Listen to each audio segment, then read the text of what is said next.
Advent, Week 2, Friday.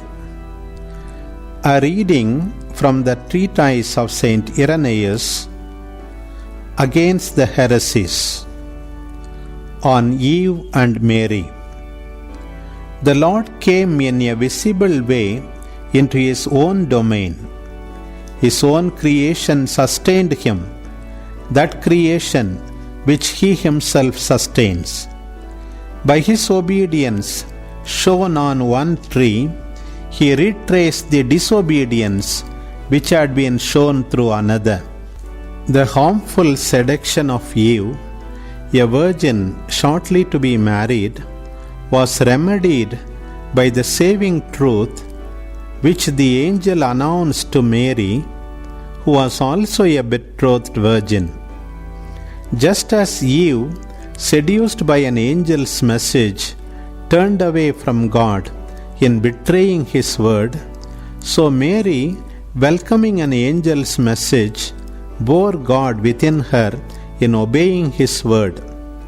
Eve had been led to disobey God, but Mary consented to obey Him, and so the Virgin Mary became the advocate of the Virgin Eve. Recapitulating all things in Himself, He recapitulated our war against the enemy. He challenged and defeated the one who at the beginning in Adam had made us captive. He crushed his head in accordance with God's word to the serpent in Genesis. I will put enmity between you and the woman, and between your offspring and her offspring.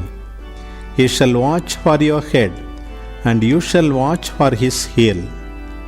From that time, he who was to be born of the woman, the virgin, in the likeness of Adam, was announced as watching for the head of the serpent. This is the offspring which the apostle spoke of in his epistle to the Galatians. The law, with its works, was established until the offspring should come to whom the promise was made. He is still more explicit when he says in the same epistle, "When the appointed time came, God sent His Son, born of a woman." It was through a woman that the enemy gained control over man from the beginning, when he established himself as man's adversary.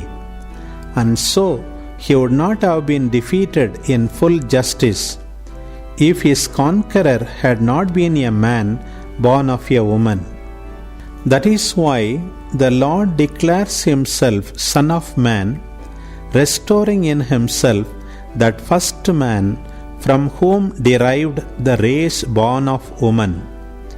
As it was through a man's defeat that our race went down to death, so too through a man's victory we rise up to life.